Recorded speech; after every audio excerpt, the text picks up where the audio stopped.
Coucou tout le monde, je vous retrouve, on est lundi 8 septembre, je reviens de la MFR de mon fils de 14 ans, ça y est, il est rentré, il va être interne, un petit peu de stress, ça s'est passé vite en fait pour le lâcher parce que du coup ils ont fait l'appel et les enfants sont partis, donc j'ai dit ciao.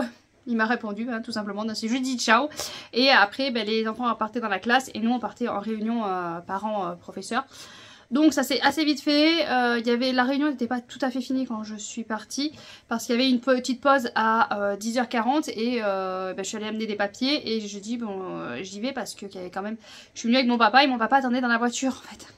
Donc il a attendu 1h30 déjà dans la voiture à s'ennuyer. Et après il est venu et j'ai dit c'est pas fini mais c'est pas grave. Il m'a dit si tu dans ce cas là moi je reste aussi parce que là c'est un peu long. J'ai dit non mais c'est bon, le plus important a été dit, c'est-à-dire au niveau des papiers par rapport au stage, par rapport voilà tout ce qui est papier ça a été dit. Donc le plus important a été dit. Après Owen me fera un speech de sa première semaine. Donc voilà, donc on peut y aller, c'est bon, on va laisser ça. C'est vrai que je suis un peu stressée là, j'avoue, je ne vais pas me mentir. J'ai déjà laissé celui de 16 ans en internat, mais là du coup il a 14, il est un peu plus jeune et puis c'est plus loin parce que celui de 16 il est en internat. Mais voilà, en une demi-heure on peut être à son école. Là il y a un peu plus d'1 heure de route, quand c'est mon père qui conduit. Moi je pense que je roule peut-être un peu plus doucement parce que c'est une route très montagneuse avec plein de virages et tout que je ne connais pas. Peut-être que je mettrai un peu plus de temps, mais bon voilà, c'est un peu plus loin. Et puis c'est petit Owen sans lui, ça va faire un plus gros vide en fait dans la maison. On va vraiment s'apercevoir qu'il est pas là. Donc c'est vrai que c'est voilà, c'est un peu stressant. Et puis lui, il a beau être voilà, faire son mariole et tout, le roi de la cité, il est quand même voilà, il fait partie quand même des enfants assez sensibles. Il va pas le montrer, il va faire le gros dur et tout, mais au fond de lui, on sait, on voit que c'est quand même un enfant assez sensible. Voilà, pour qu'il se comporte par moment, la façon dont il se comporte, on sait que voilà, c'est un enfant très très sensible. Donc oui, enfin bon, grosse pression. Et puis moi, voilà, ceux qui me suivent depuis un petit moment, vous savez que je suis assez sensible, assez fragile au niveau émotionnel. Voilà, mais bon, ça va bien se passer. Je pourrai le contacter vers 6h à peu près parce que jusqu'à 17h45, les portables sont dans une boîte, dans la salle de classe, ils ne peuvent pas y toucher. À partir de 17h45, ils récupèrent leur téléphone. Et après, il les récupère à l'internat à 22h, 22h30. Voilà, donc on a un petit laps de temps pour les contacter. Et c'est vrai qu'on s'interrogeait sur le moment de chargement, en fait. À quel moment ils peuvent le charger. Est-ce que dès qu'ils le récupèrent, il faut qu'ils trouvent une prise, qu'ils sautent dessus pour pouvoir brancher ou enfin comment, ou alors quand c'est dans la boîte, ils peuvent il y a un système de chargement. Je sais pas, enfin voilà, donc c'est vrai qu'on se posait la question là-dessus. Moi en soi, qu'il ait pas son téléphone souvent, c'est pas gênant, juste que je puisse le contacter plus ou moins tous les jours. Enfin, bon, on le récupère vendredi midi, ça va bien se passer, tout est bon. On va arrêter. Vous sentez un petit peu le stress, l'angoisse? Voilà, mais bon, c'est les problèmes de maman qui sont toujours un petit peu trop proches des enfants. Ne travaillant pas, voilà, je suis toujours après eux, je suis toujours avec eux, je suis toujours là pour eux. Donc c'est un peu compliqué. Peut-être que si je travaillais, j'aurais un petit moment aussi à penser à autre chose. Là, c'est vrai que ne travaillant pas, je pense qu'à ça 24h sur 24, qu'aux enfants, aux enfants, aux enfants. Donc ça peut être un peu compliqué à gérer, mais on va y arriver, on va gérer. Donc voilà, donc lui il est rentré ce matin et là je vais essayer de faire un vlog cette semaine pour essayer de me motiver à relire parce qu'en ce moment j'arrive de lit, pardon. J'en ai profité pour enlever le pull en même temps d'ouvrir le chien. Donc ouais, je vais essayer de faire un vlog pour me remotiver un petit peu à lire. J'écoute les livres audio en faisant du DP. Là du coup je vais... voilà, on a les bibliothèques, j'ai récupéré les bibliothèques. Enfin mon compagnon et mon fils aîné ont récupéré les bibliothèques pour la petite pièce. Sauf que je me tâtais, au départ je comptais pas peindre les murs et finalement je me suis dit ça ferait quand même mieux, donc je vais peindre les murs finalement. Donc les bibliothèques sont pas encore montées, mais bon. Donc demain matin normalement, dès que mon fils est réveillé, parce que du coup c'est sa chambre est il y a un garage, au-dessus du garage il y a des pièces. Et pour qu'ils soient un peu plus tranquilles, c'est vrai qu'il s'était isolé là-bas pour pouvoir dormir et tout tranquille. Et il y avait une petite pièce. Et du coup je me suis dit, cette petite pièce, elle sert de débarras. C'est un peu chiant, elle pourrait servir à quelque chose, j'ai des livres de partout, donc voilà. Donc je récupère cette petite pièce pour mes livres, et je me dis tant qu'à faire, on va quand même faire bien, et voilà, je vais faire quand même la peinture bleue qui me reste de la chambre de mon fils, je vais peindre les murs avec cette peinture là. J'ai hésité, je me dis sinon je fais un mur de la chambre de mon fils, de mon autre fils, en bleu, mais bon voilà, je me suis dit allez, on va faire cette petite pièce, on verra plus tard pour le reste. Donc voilà, donc finalement, demain matin, je pense que dès qu'il est réveillé, je vais me mettre à faire la peinture bleue. Encore du bleu partout, mais ouais c'est pour la passer parce que sinon c'est vraiment, on avait pris du 20 litres et du coup il me reste les 3/4 je crois en bleu, donc il me reste beaucoup, donc peut-être que je vais même pas la finir en faisant le mur, donc on va peut-être faire que d'autres pièces en bleu, on va faire la maison en bleu, mais bon ouais, donc je vais peindre les murs mardi si tout va bien, mercredi il y aura normalement le poney le matin, jeudi je peux commencer peut-être à monter les meubles. Et voilà. Enfin, je vais faire un petit vlog, vraiment petit vlog avec ça. Quand à la limite, je peux filmer quand je peins, c'est pas très intéressant, mais bon. Quand je montrerai les meubles et surtout quand je ferai le rangement.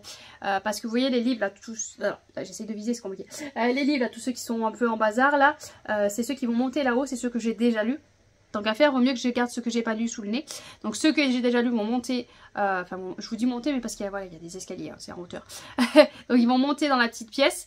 Ceux que j'ai déjà lus et ceux que j'ai pas lus, je vais tous les rapatrier derrière moi. Parce qu'il y a 2 bibliothèques là sur le côté. Je vais les rapatrier derrière moi. Comme ça j'ai plus une vision de tout ce que j'ai à lire. Ça sera voilà plus clair. Et comme ça les 2 qu'il y a là-bas, c'est derrière le bureau de mon compagnon. Comme ça mon bon compagnon qui fait une collection de figurines pourra voilà, mettre toutes ses figurines. Ou s'il a d'autres choses, hein, mais voilà, c'est surtout des figurines. Pourra mettre ses figurines dans les bibliothèques. Ouais. Bon, pour l'instant c'est des figurines qui sont obligées d'être un peu habillées. Parce que si on l'écoutait, ils prenaient des figurines nues. Mais avec les enfants c'est pas terrible quand même. Mais bon. On les garde un peu habillées les figurines s'il te plaît. Donc voilà, donc ces 2 bibliothèques sont comme ça, il aura vraiment son petit coin, son bureau, son petit coin avec ses figurines.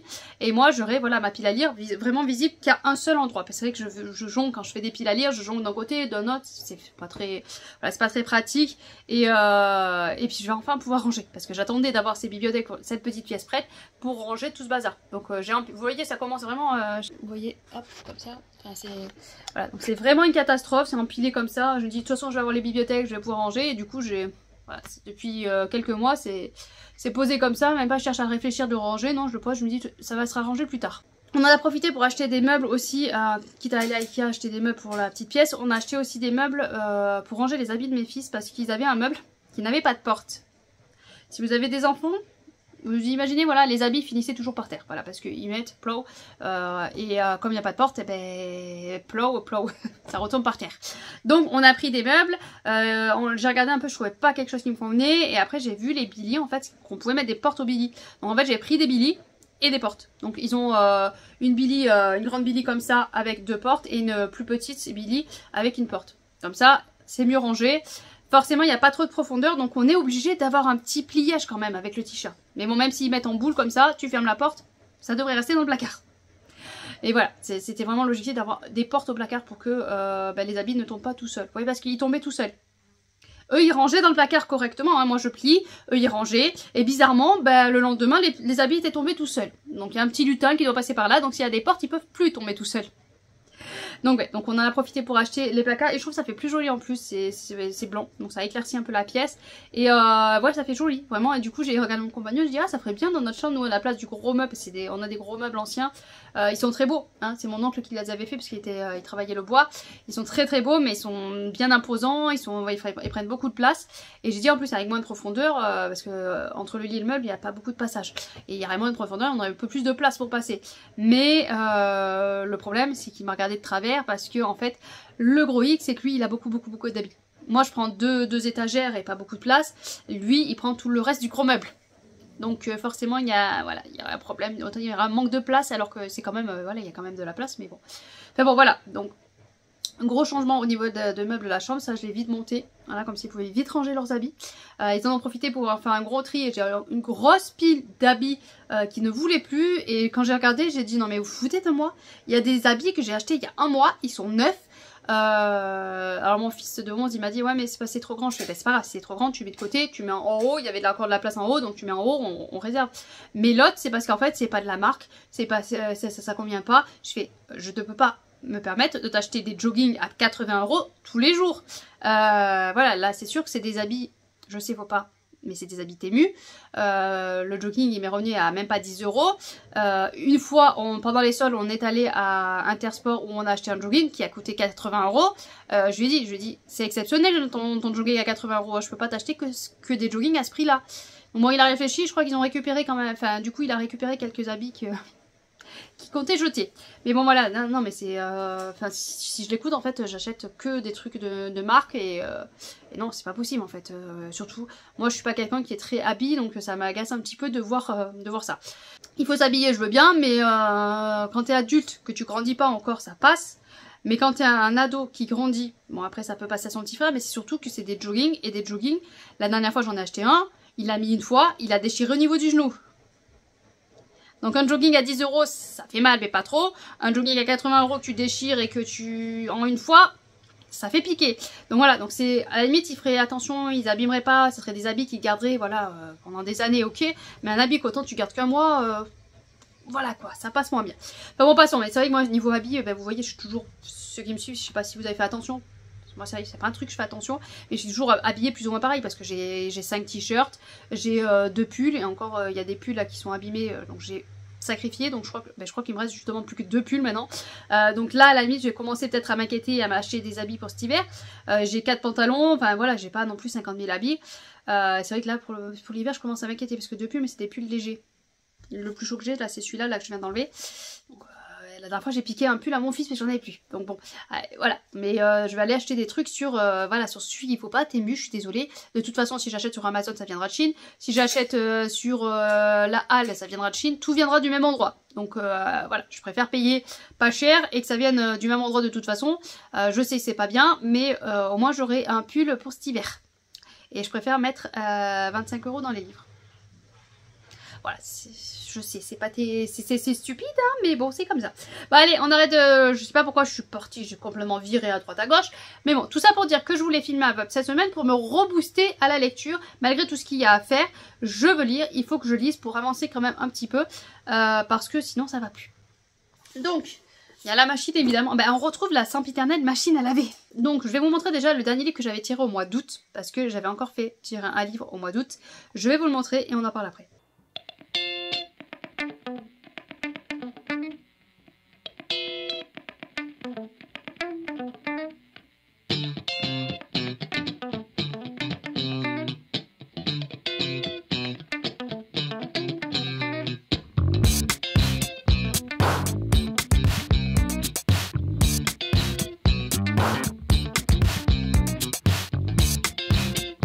Donc vous avez vu le tirage au sort. Donc on est au mois de septembre, mais je vais quand même lire le livre que j'ai tiré au sort au mois d'août. Je l'avais tiré au sort et finalement j'avais lu autre chose parce qu'on partait en vacances, je crois. Oui, c'est ça, c'était juste avant les vacances et je voulais pas l'emmener en vacances. Voilà, ça me disait pas. Donc du coup, j'avais tiré celui-ci, donc Gardien des cités perdues, le tome 2 de Shannon Messenger. J'ai lu 80 pages quand même. Ça se lit assez vite, mais le truc c'est que ça m'embarque pas tant que ça. Et je me suis dit que ce livre-là, j'allais le réserver pour quand j'attends au poney. Voilà, je me dis, je me mets ce livre-là dans la voiture et comme ça, quand je suis au poney, ben, c'est le livre du poney. Voilà. Ça va bien avec la licorne, non? C'est même pas par rapport à la couverture, hein, c'est vraiment le livre, je me suis dit, ben, j'attribue un livre que je laisse dans la voiture et que j'attribue au poney. Sauf que j'ai réfléchi la dernière fois, c'est que on a plusieurs véhicules. Et la dernière fois, j'ai pas pris le bon véhicule et le livre était resté dans l'autre voiture. Donc laisser dans la voiture, je suis pas sûre que ce soit une bonne idée. Mais en tout cas, voilà, ça sera le livre pendant que j'attends au poney. Autre livre que j'ai commencé, que j'aimerais avancer quand même, parce que ça, le début m'avait plutôt plu, mais j'ai vraiment lu pas grand chose, hein, 20 pages. Même pas, 10 pages, parce que ça commence à 11 pages. Voilà, 10 pages, c'est celui-ci, Le Manoir des filles perdues de Grady Hendrix, que j'ai acheté en vacances, parce que bah, pile poil au moment où je regarde une vidéo de... Normalement, je vous ai mis dans le vlog vacances, je vous ai mis son lien. Ah, je crois que j'ai oublié. Si j'y pense, il faudrait que je le mette dans celui-ci. Je regardais son vlog et après on partait à Leclerc Culture. Il me semble que c'est là. À Leclerc Culture et je vois celui-là. Et je me dis, ah, elle en a parlé, ça me donnait envie, ben, je vais craquer. Donc voilà, donc je l'ai acheté. Dans la foulée, j'ai lu 10 pages et puis après, j'ai plus eu le temps. Mais ça partait plutôt pas mal, c'est assez intéressant parce qu'on est avec une jeune fille qui va tomber enceinte. On est en 1970, elle va tomber enceinte et forcément, les parents, ben, quand ils s'en rendent compte, ils vont dire, bon, ben, on va t'envoyer au manoir, te cacher un petit peu parce que c'est quand même pas... Voilà, c'est pas bien vu que tu sois aussi jeune, que tu sois enceinte. Et enfin c'est pas bon quoi, sans mari en plus, non mais oh. Donc il envoie au manoir, le temps qu'elle finisse sa grossesse, qu'elle accouche, qu'il dégage le bébé, elle pourra revenir. Voilà, il trouvera une excuse abracadabrantesque. Pourquoi je veux sortir ce mot alors que j'arrive pas à le dire, c'est pas grave. Mais bon voilà. Donc elle va finir là par rapport à ça, et on voit là voilà comment on va traiter ces jeunes filles. Le côté qui m'intéresse moi, c'est qu'on a un côté de fantastique, c'est-à-dire qu'on a un côté de sorcière. Et je sais plus trop, j'ai pas trop écouté quand elle parlait de ça en fait. Désolée. Mais c'est vrai que c'est vraiment le côté de cette jeune fille. On est en 1970. Vous vous rendez compte, 1970, ça fait à peine, ça fait un peu plus de 50 ans, déjà c'était toujours mal vu d'être une jeune fille enceinte. Donc voilà, c'était ce côté-là de voir voilà, cette jeune fille et comment on va traiter ces jeunes filles. Voilà, c'est vraiment ce côté-là qui m'intéresse. Après on a un petit côté sorcellerie, sorcière qui peut m'intéresser aussi, mais c'est vraiment ce côté-là moi qui m'intéresse et que j'ai envie de lire. Donc voilà, donc j'ai celui-ci à essayer d'avancer tranquillement, qui fait 524 pages, alors que je lis pas en ce moment. Tout va bien, mais j'ai envie d'avancer. Et j'ai celui-ci que je dois avancer, c'est Mémoires d'un expert psychiatre de Angela Delcroix, que je dois commencer surtout. Qu'on lit en lecture commune avec L'Antre du Bonheur et Isako Book. Alors, L'Antre du Bonheur a lu déjà 2 premières parties du découpage, parce qu'elle a fait un découpage, et elle a commencé la 3e partie du découpage et elle commençait à peiner à la lecture. Je sais plus à partir de quel chapitre c'est, mais ça me fait peur parce que normalement, ça me fait peur parce que normalement les Angelina... Je vais pas y arriver. Angelina Delcroix. On va y arriver.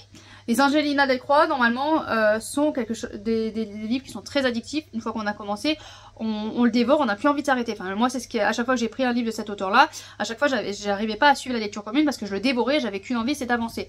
Et quand elle m'a dit qu'elle commençait à peiner à partir de la partie 3...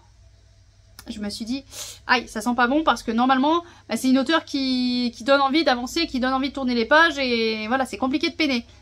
Alors bon, j'ai un peu peur, mais bon, je vais y m'y plonger dedans. J'ai vu beaucoup par contre de personnes lire celui-ci, de livre de l'auteur. Donc à voir, à voir. Et après, c'est pas parce que les gens lisent celui-ci que c'est le meilleur. Hein. Moi, mon préféré, ça a été le tome 4 de sa saga. C'est lequel ? L'île des damnés, voilà, l'île des damnés c'est vraiment mon préféré de tous ceux que j'ai lus. Les autres j'ai adoré aussi, hein, mais l'île des damnés vraiment il m'a touché, bouleversé. Et donc voilà, mais celui-là, Mémoire d'un expert psychiatre, c'est vraiment le titre, il est attirant, il donne envie, donc on verra. J'espère que je vais pas peiner comme non, c'est L'Antre du Bonheur, c'est pas Isako Book. L'Antre du Bonheur parce que sinon voilà quoi, déjà que je suis en difficulté de lecture, je n'arrive pas à me plonger dans un livre, ça va être compliqué. Du coup, il va falloir que je vous fasse quand même un bilan des lectures que j'ai faites cet été, il faut que j'en mets aussi cette semaine, histoire d'essayer de vous le poster rapidement. Mais j'arrive à me plonger quand même un petit peu dans des BD. Et là c'est la BD, en plus c'est la BD de la passeuse de mots, donc je ne pouvais qu'avoir trop envie de le lire. J'avais un petit peu peur parce que vraiment la passeuse de mots c'est des gros romans de 700 pages et c'est des romans que j'ai aimés par rapport à la plume, par rapport à la façon dont c'est tourné, la tournure de phrases, l'écriture, c'est ça qui m'avait vraiment voilà, happé avec la passeuse de mots. Du coup j'avais un petit peu peur avec celui-ci parce que je me suis dit c'est le roman mais en BD, comment ils arrivent à faire tenir un roman dans 150 pages où il y a vraiment voilà, ces mots qui sont beaux, qui sont enfin géniaux. Et en fait j'ai commencé par lire ça. Et j'ai commencé la lecture et il y a vraiment des petits passages de lecture où on retourne dans cette beauté du texte. On a vraiment, je pense qu'il y a des phrases qui sont vraiment copiées du roman parce qu'elles sont, sont très très bien choisies. Elles sont vraiment très belles et vraiment j'étais vraiment dans cette ambiance, dans cet univers. Et si vous avez peur vraiment du gros roman de 700 pages, vous lisez ça. Vous n'aurez plus peur du tout du roman et vous allez peut-être même avoir envie de découvrir le roman pour avoir plus de détails dans l'histoire, plus de détails dans l'aventure qu'elle a vécue. Après on a vraiment tout le tome 1 dans celui-ci. Par moments je lisais et je me suis dit mais il manque quand même quelques petites choses. Voilà, il manque quand même quelques petites choses. Donc voilà, si vous voulez plus de... Si vous avez lu la BD parce que vous aviez peur du roman et que vous dites ouais j'aimerais bien quand même un peu plus, lisez le roman parce que franchement il y a quand même énormément de détails. Bah, vous vous rendez compte, 700 pages quoi, donc il y a beaucoup plus d'éléments, beaucoup plus de détails dans l'histoire. Et je me dis quelque part, est-ce que j'aurais compris, suivi toute l'histoire à la BD si j'avais pas lu le roman? Eh ben je suis pas sûre en fait. Je suis pas sûre que j'aurais tout assimilé en n'ayant lu que la BD. Honnêtement... vraiment il y a des fois où je lisais, je me dis ah oui c'est à ce moment là du roman il se passait ça et c'est vraiment les repères par rapport au roman que du coup j'arrivais à tout emboîter. Si j'avais lu que la BD je suis pas sûre, mais après voilà c'est difficile de vous dire j'aurais pas compris en sachant que j'ai déjà lu le roman, donc c'est un peu voilà c'est un peu difficile de dire c'est pas compréhensible d'avoir lu le roman, mais c'est quand même beaucoup plus clair en ayant déjà lu le roman d'arriver à suivre ça. Bah, du coup ça suit, on suit tout seul et en plus moi je l'avais réécouté il y a pas longtemps le tome 1 que j'avais d'ailleurs rien oublié de l'histoire finalement. J'avais peur d'avoir oublié des éléments mais finalement tout m'est revenu de suite et voilà j'avais tout en mémoire. Mais bon, vraiment, toujours un bonheur de retourner dans la passeuse de mots, dans cette magie du mot, ce mot qui a ce pouvoir voilà, c'est vraiment là, le pouvoir d'un mot. Et c'est, même sans magie, même nous, dans la vie de tous les jours, on se rend compte qu'un mot a un pouvoir énorme sur l'être humain, quoi. Donc voilà. Donc vraiment, je ne peux que vous le conseiller. Si les gros romans vous faisaient peur, bah, tentez la BD, même si je vous dis, voilà, il y a quand même, voilà, il y a quand même un petit manque quand même. Donc bon voilà, ça fait déjà 20 minutes que je vous tiens pour une journée. Mais bon après j'aurai moins à vous dire, voilà, là c'était le retour en vlog. Allez, sur ce, je vous laisse, puis j'essaye de vous reprendre demain. Après là, je vous dis, la semaine là, c'est un peu plus tranquille parce que le mercredi toujours occupé. Mais après ce sera un peu plus tranquille, ils ont repris l'école, on va reprendre un petit rythme tranquille. Donc on va pouvoir reprendre les vlogs tranquillement. Allez, je vous laisse, puis je vous reprends demain.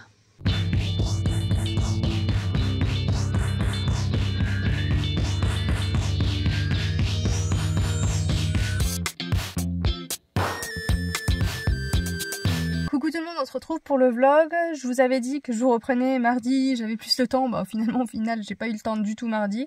Donc on est mercredi, voilà, mercredi. De toute façon, niveau lecture, j'ai fini une écoute audio de Victoria Fantasy. Donc c'est ça, Victoria Fantasy de Georgia Caldera, c'est le tome 1. Je sais qu'il y a un tome 2, c'est une duologie, donc je me dis, quitte à avoir commencé, j'écoute la suite, mais je suis pas plus... Pas plus que ça, parce qu'en fait, il y a une relation que j'ai pas... Enfin, voilà. Moyennement aimée. En fait, on est avec une jeune fille qui va se retrouver être appelée par la reine Victoria pour être en apprentissage. Elle va découvrir d'ailleurs qu'elle est en apprentissage nécromancie alors qu'elle est sorcière et qu'elle a dit, enfin voilà, moi je suis pas en nécromancie, pourquoi on me fout dans ce cours là, je comprends pas. Et tout le monde lui dit, bah t'as pas le choix en fait, ça a été décidé comme ça, donc c'est que tu dois aller dans ce cours là.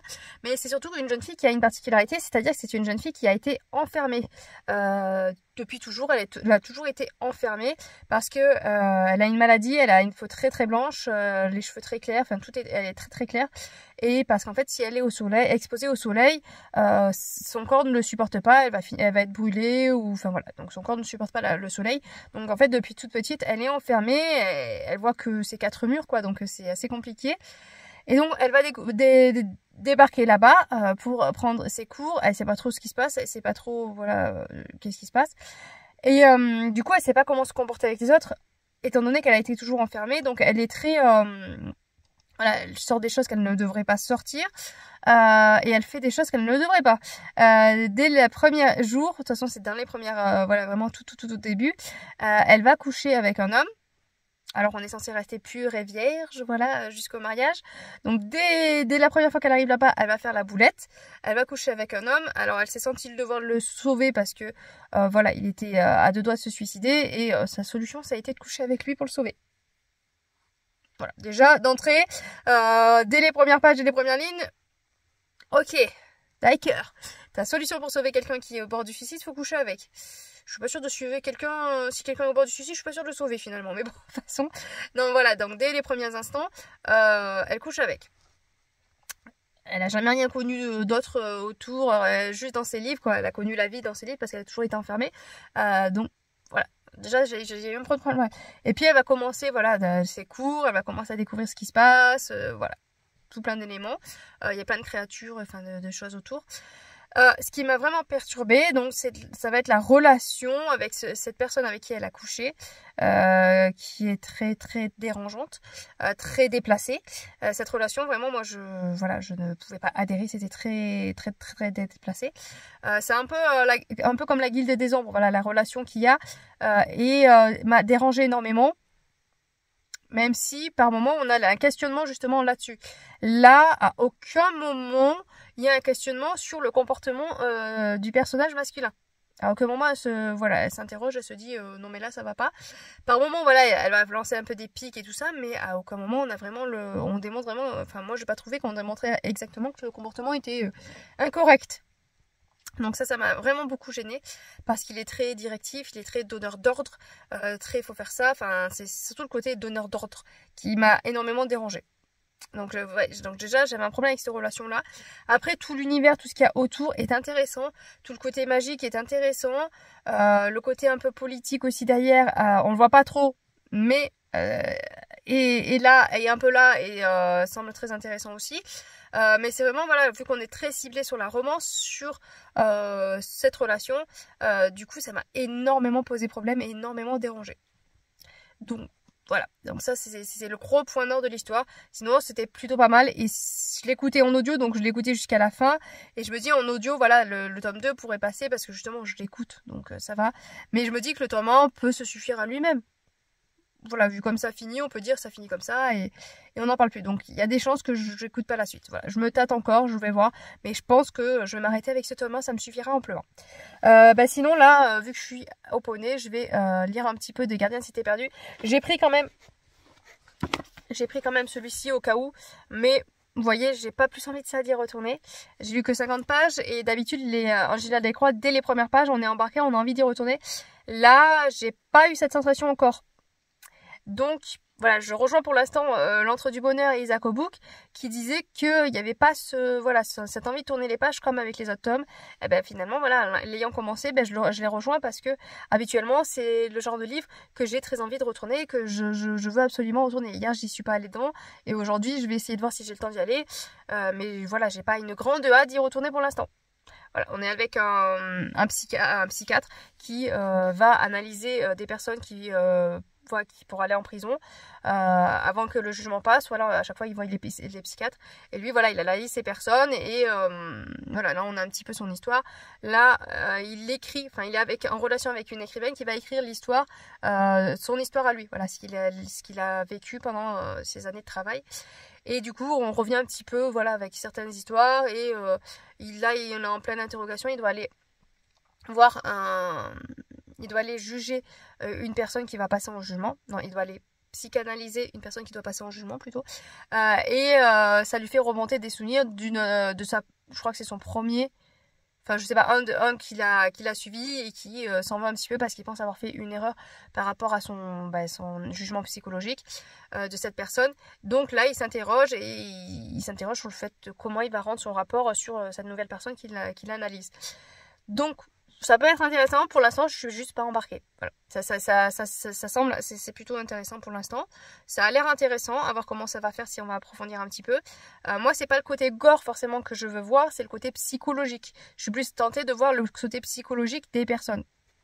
Donc à voir, voilà, à voir comment ça va se poursuivre. Mais là, voilà, là c'est le livre de Quand j'attends au poney. Donc je vais continuer Gardien de Cité Perdue. J'avais lu 85 pages assez rapidement, mais après c'était pendant l'été et l'été ça dure un peu plus longtemps le poney. Donc là je vais pas lire autant, mais je vais quand même avancer un petit peu dans celui-ci. J'ai un service presse aussi, il faudrait que j'attaque. Enfin, j'en ai 2 même. Mais maintenant, je suis pas connue, je suis pas populaire. J'ai 2 services presse quand même. Donc, j'ai un petit jeunesse que j'ai reçu là, il y a pas longtemps, d'une auteure que j'avais lu, le Fauteuil infernal. Je crois que c'est ça le titre, que j'avais plutôt bien aimé, donc elle m'a contacté pour lire son prochain, qui est l'épouvantail, je sais plus quoi, il y a une histoire d'épouvantail, tout ça je vous en parlerai assez rapidement. Et il y en a un autre là que j'ai reçu et qu'il faut que je lise aussi, et j'en ai un de service presse que je me suis rendu compte que j'ai lu cet été, et j'ai toujours pas rendu mon avis sur Instagram. Donc l'auteur, le pauvre, il doit attendre avec impatience qu'on rende... Ça m'étonnerait il a peut-être une liste des personnes, mais il doit pas attendre avec grande impatience, mais il doit se dire, elle s'est foutue de moi, je lui ai envoyé le livre, elle a pas fait de retour. Donc il faut vraiment que je fasse un retour, parce qu'en plus j'avais plutôt bien aimé. Il y avait quelques éléments voilà, qui étaient moyens, mais j'avais quand même bien aimé. Donc faut que je m'y attelle. Faut que je prenne le temps. Voilà, là c'est vrai que c'est la première semaine, la mise en place. J'ai eu des nouvelles d'ailleurs de Petit Owen qui est à l'internat. Ça se passe bien la journée, le soir, et quand je lui ai demandé là, la nuit de lundi à mardi, là il a pas trop dormi. Voilà, il m'a dit j'ai pas trop dormi. Donc à voir si ça va pas, si je peux l'appeler qu'à 17h45. Je suis obligée d'attendre à chaque fois pour savoir là cette nuit comment ça s'est passé. Donc ouais, première nuit pour l'instant pas terrible, mais bon maintenant c'est la première nuit qu'il est à l'internat, c'est tout nouveau, donc c'est peut-être ça aussi qu'il a travaillé pas mal. On verra ce soir un peu mieux. Donc voilà, donc je pense là, voilà, le mois de septembre c'est toujours une mise en place, le temps de voilà, de voir tout caler tout le monde. Plus j'ai plein de papiers à faire. Là il y a des coups de fil qu'il faut vraiment que je fasse. Vous savez, avec moi et le téléphone c'est compliqué, mais il va falloir que je les fasse. Donc bon, voilà, faut le temps de tout caler. Donc sur ce, je vous laisse, puis je vous reprendrai plus tard dans la semaine. En espérant y avancer un peu plus dans les lectures. Ah si, j'ai commencé un nouvel audio, c'est La Voix de la Vengeance. Mais je suis vraiment au tout début des éditions Plume Blanche, je suis vraiment tout au début, donc je vous en parlerai plus tard. Mais j'ai commencé un nouvel audio. Coucou tout le monde, on est lundi et on va clôturer le vlog ici. Je suis en train de faire le montage et du coup je me suis aperçue que je vous ai pas vraiment pris beaucoup, mais ça a été quand même pas mal occupé. Comme vous pouvez le voir, souvent je me mets là au bureau et d'habitude il y a des livres derrière, mais vous pouvez voir qu'il y en a plus parce que ça y est, j'ai rangé, j'ai tout regroupé. Je vous ferai une petite vidéo sur ça, donc vous verrez ça plus tard. Niveau lecture. J'ai lu un tout petit peu, je vous quittais, j'étais dans la voiture, j'ai lu un tout petit peu Gardien des Cités Perdues et puis après voilà, mon cerveau a vagabondé ailleurs, donc je crois que j'ai dû avancer 10 pages. C'est pas grave, on avancera mieux la prochaine fois. Voilà, donc ça n'a pas trop avancé. Les Mémoires d'un expert psychiatre, je suis en train de chercher, je vois même pas où il est. Donc vous pouvez constater que je ne l'ai pas avancé. J'en ai lu je crois un petit peu quand même. J'ai un tout petit peu avancé un soir là, mais après je sais même plus où il est. Tout va bien, tout est normal.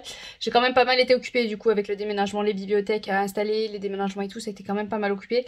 Mais du coup, ouais, il va falloir que je me booste cette semaine-là. Passons. Mais par contre en audio j'ai bien avancé parce qu'en audio du coup pendant que je fais les montages des bibliothèques, pendant que je déplace les livres et tout ça, je pouvais écouter les audios, donc j'ai pas mal avancé. Je vous quittais, je vous disais que j'avais commencé La Voix de la Vengeance et je l'ai fini. Voilà, donc très bonne lecture, j'ai adoré ma lecture. On est avec une jeune fille. Donc, on est avec une jeune fille qui voit son frère mourir. Il va pas mourir tout seul, hein, on va l'aider. Voilà, il va être tué. Et donc elle, son objectif c'est de se venger contre ceux qui ont tué son frère. Voilà, c'est tout le but de toute sa vie, c'est de se venger contre ceux qui ont tué son frère. Pourquoi ils ont tué son frère? C'est parce qu'en fait il était doté de voix. Et quand on a la voix, soit on est entre guillemets déclaré et autorisé et contrôlé, et ça va, voilà, on fait partie entre guillemets, on va dire de la police, et voilà, on est, si on compare à notre monde à nous, on est contrôlé et tout va bien. Soit on est des voix qui ne sont pas déclarées, qui sont hors la loi, et donc eh ben, dès qu'on découvre que tu es une voix, eh ben, les gens vont venir te chercher et s'occuper de ton cas. C'est ce qui s'est passé avec son frère. Ils sont venus pour s'occuper de son frère, sauf que son frère n'a pas voulu se rendre, hein, il s'est défendu et du coup il a été tué. Et nous donc on suit cette jeune fille qui fait tout pour défendre son frère et va du coup se faire embaucher où travaillent les meurtriers de son frère pour essayer de se rapprocher au plus près de ce meurtrier pour pouvoir l'assassiner par la suite. Je pense que je vais pas en dire plus. Moi je sais que voilà, je sais qu'il y en a beaucoup qui disent beaucoup sur les livres. Moi ça me gêne pas en soi parce que j'ai une mémoire de poisson rouge et que j'oublie rapidement. Mais pour ceux qui ont une bonne mémoire, ce serait dommage que j'en dise trop aussi parce que moi je trouve que c'est quand même plutôt pas mal de découvrir aussi le texte. J'ai adoré, franchement, j'ai adoré cette lecture, cette écoute audio. J'étais à fond dedans, ça m'a vraiment occupé l'esprit le temps que je lisais. On a vraiment un personnage qui sait ce qu'il veut et qui a comme objectif c'est d'obtenir ce qu'elle veut. Elle va quand même un petit peu écouter son cœur et s'attendrir par moments, mais vite, son cerveau va reprendre le dessus et va dire au cœur ça suffit là, c'est moi qui commande. Voilà, on suit mon chemin et ça j'ai adoré. Voilà, j'ai adoré qu'elle ne dérive pas à cause, par exemple, qu'elle s'attendrisse trop sur un personnage, qu'elle tombe amoureuse d'un personnage, voilà, elle dérive pas. À un moment donné j'ai eu peur. Voilà, sur la fin, j'ai eu un petit peu peur, mais on reste quand même avec ce personnage-là du début. Et voilà, vraiment, j'ai adoré cette lecture. Je ne peux que vous conseiller ce Plume Blanche, encore une fois. Voilà, je leur fais confiance à 100% et j'ai raison. Sinon, on avait un week-end à 500. Voilà, ça commence le vendredi soir vers 18 h, on va dire. J'ai pas mis d'heure précise, mais bon, on va dire à peu près vers 18 h. Et ça finit le dimanche soir à minuit. Je me suis dit, est-ce que c'est une bonne idée d'attaquer ça pour un week-end à 500? J'ai regardé, voilà, comparé en audio, j'ai regardé les papiers, on dépassait les 500 pages. Donc j'ai dit, c'est nickel si je l'écoute en entier. Mais c'est un classique. Est-ce que je vais y arriver? Je me suis dit, allez, c'est bon, tu t'y tentes, tu tentes. Donc j'ai écouté, je vous mets comme ça parce que on voit pas grand chose. J'ai écouté Victor Hugo. Ah, j'ai mes doigts dessus. Bon, vous me croyez sur parole? Là, voilà, j'ai écouté Notre-Dame de Paris. C'est au moins j'ai pris le bon parce qu'autant j'ai attrapé le mauvais. J'ai écouté Notre-Dame de Paris de Victor Hugo, qui était plutôt pas mal, mais ça reste du classique. un peu pompeux, on va dire entre guillemets. C'est pas pour être méchante, hein. Excusez-moi ceux qui adorent les classiques, ceux qui... Voilà, mais je suis pas quelqu'un adepte de classiques. Donc j'en écoute, voilà, j'écoute ceux que j'ai récupérés à ma maman en audio, ça passe très bien. Victor Hugo, je pense qu'en papier, il faut pas que je m'y tente, parce que ça passerait pas du tout en papier. Je n'aurais jamais réussi à finir Notre-Dame de Paris en papier. Voilà, ça aurait pas passé. C'était bien. On est avec l'histoire d'Esmeralda, avec le bossu de Notre-Dame, enfin voilà. Il y a plein d'actions, mais il y a énormément de détails. Mais énormément de détails sur le fonctionnement de l'église, sur le fonctionnement de... Enfin, plein de choses. Et ça m'a... À la limite, sur la construction, quand on parlait un petit peu de construction de la pierre, de voilà, par rapport aux époques, voilà, parce que l'église Notre-Dame de Paris a mis très longtemps à être construite et du coup, on peut constater, voilà, par exemple, à ce moment-là de l'époque, ça a été construit comme ça et on peut constater, à un autre moment, vu que c'était pas fini, on a une autre époque et donc ça a été construit d'une autre façon. Enfin, voilà, l'explication comme ça, là-dessus, c'était pas mal. Moi, là, j'étais à fond.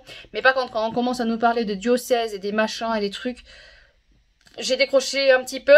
Après, on nous fait aussi plein de détails sur les rues de Paris, enfin, là c'était pareil, j'avais déjà écouté Les Misérables qui était intéressant. Et pareil, il y avait énormément de détails, énormément de noms aussi de personnes. C'est intéressant, c'est bien, sur le coup t'écoutes et tu te dis ouais c'est bien et tout, mais une fois que j'avais fini la lecture, j'ai rien enregistré et c'est dommage parce que ça aurait pu être pas mal parce que au niveau histoire je pense que c'était quand même pas mal calé, donc c'était intéressant. Mais là c'est pareil, là c'est au niveau géographique, historique, voilà c'est intéressant, mais maintenant posez-moi une question sur une rue de machin de tel, je me rappelle pas quoi, je me rappelle pas du tout. Et j'ai rien enregistré à la fin. Moi, tout ce que j'ai enregistré, c'est l'histoire avec Esmeralda, c'est l'histoire avec le bossu de Notre-Dame, avec celui qui s'occupait du bossu de Notre-Dame, qui travaillait à l'église et qui était pas très sympathique. Enfin, voilà, moi j'ai enregistré l'histoire et les personnages qu'on suit. J'ai pas enregistré tout ce qu'on me racontait autour, tous les détails qu'on m'a donné autour. Là, voilà, et puis par moment aussi je décrochais complet. Si j'ai réussi à le finir aussi, c'est parce que dans la nuit, je me suis réveillée un matin, c'était quoi? C'était 4 heures je crois. Donc j'arrivais pas à dormir et tout, donc je me suis mis le livre audio dans les oreilles, mais à mon avis, à 4 heures du matin, je devais pas être bien réveillée, j'ai dû écouter, mais sans écouter. Voilà, ça m'a pas empêché d'arriver à suivre l'histoire, hein, mais à mon avis, voilà, il y a des passages que je devais être à moitié endormie quand j'ai écouté. Donc c'est aussi la façon de l'avoir écouté aussi qui est compliquée. C'est vrai que l'écoute audio, ça a tendance à rentrer. Et là, une fois fini, ça va vite ressortir. Ça c'est vraiment le gros défaut de l'audio. Il y a des livres que j'arrive à garder un petit peu en mémoire quand je l'écoute en audio, mais c'est quand même beaucoup plus rare que quand je lis un papier. Je trouve que je mémorise plus en papier. Bon là c'est vrai que La Voix de la Vengeance, j'ai quand même plein d'images là qui me reviennent. Là j'en ai beaucoup moins. Mais aussi c'est parce que voilà, je vous dis, il y a énormément de détails, c'est affolant. Mais je me rappelle, voilà, j'avais essayé à 8 ans, je crois que j'avais essayé de lire Les Misérables, j'avais laissé tomber. À 12 ans, j'avais retenté, je crois, et j'avais laissé tomber. Je pense que Victor Hugo n'est pas fait pour moi. Voilà, clairement, je pense que c'est pas franchement l'auteur et qu'il faut que je prenne le livre et que je lise en papier. En audio, voilà, je me dis, c'est bien, je peux arriver à écouler, il m'en reste combien? 6, 7. Si je vois bien, il m'en reste 7 de Victor Hugo. Donc je peux arriver à les écouler en audio. Mais il faut vraiment que je les écoute en audio parce qu'en papier, je pense que voilà, ça passera pas. Ça passera pas. Parce que c'est vrai qu'il y avait... c'est Jules Verne aussi qui a beaucoup de détails. C'est très détaillé. Et certains livres, je sais plus lesquels j'ai écouté. J'ai plus les titres là, ils me reviennent pas les titres. Mais le dernier que j'avais écouté, c'est vrai que je l'avais trouvé un petit peu longué. Les autres, j'avais trouvé ça intéressant. Donc c'est vraiment, ça dépend aussi du sujet qu'on parle. Là c'est vrai qu'on parle de la ville de Paris. Voilà, je suis pas forcément... voilà, c'est pas forcément moi. Le seul truc que j'ai aimé à Paris quand j'y suis allée petite, c'était le Louvre. Après le reste de Paris, voilà, tu m'enlèves les châteaux, moi Paris... voilà, même la Tour Eiffel et tout ça, ça m'intéresse pas du tout. Donc c'est vrai que parler comme ça de la ville de Paris et puis tout ce qui est religieux et tout ça... Voilà, c'est pas trop mon truc non plus, donc forcément c'est peut-être ça aussi qui a pêché pour moi, parce que je lis un truc qui est pas dans mon domaine aussi. Mais bon, je trouve ça quand même intéressant d'avoir pu enfin découvrir Notre-Dame de Paris, hors Disney. Je me rappelle avoir vu le dessin animé de Disney. Et ça n'a rien à voir. Je crois que le Disney finit mieux, je crois. Enfin bon, voilà. Donc j'ai quand même réussi à faire le week-end à 500 grâce au livre audio. J'ai quand même réussi à lire quelques livres, enfin à écouler des livres grâce au livre audio. Par contre, le papier, ben on n'y est toujours pas, quoi. On n'est toujours pas. J'ai pas du tout ouvert le manoir, mais du coup, je pense que lui, il va être en pause pendant un petit moment parce que j'ai des services presse et il va falloir vraiment que je m'y penche dessus. Et il faudrait quand même que j'avance sur mémoire d'un expert psychiatre. Vraiment, ce livre, j'arrive même pas à le dire. Soit c'est l'auteur, soit c'est le titre que j'arrive pas à dire. Faudra vraiment que j'avance parce que l'Antre du Bonheur l'a fini. Isakobu, je sais pas, je sais plus. Mais l'Antre du Bonheur, c'est sûr qu'elle l'a fini. Et moi, j'en ai pas lu, voilà, j'en ai pas lu 100 pages. Peut-être qu'en l'ayant repris, là, j'ai peut-être dépassé les 100 pages. Mais voilà, il y en a 500. Donc bon, faut vraiment que je me bouge. Mais bon, voilà pour ce vlog. Donc encore pas... Si, il y a eu du coup quelques lectures, mais audio. Pas trop de lecture papier. Voilà, lecture papier, va falloir vraiment que je me booste parce que ça revient toujours pas. Et c'est un peu énervant de se dire que j'arrive pas à me poser, à lire et à me concentrer. Mais bon, ça va revenir à un moment. Allez, sur ce, je vous laisse là pour ce vlog. Je vous souhaite de bonnes lectures. Et à bientôt, bien sûr.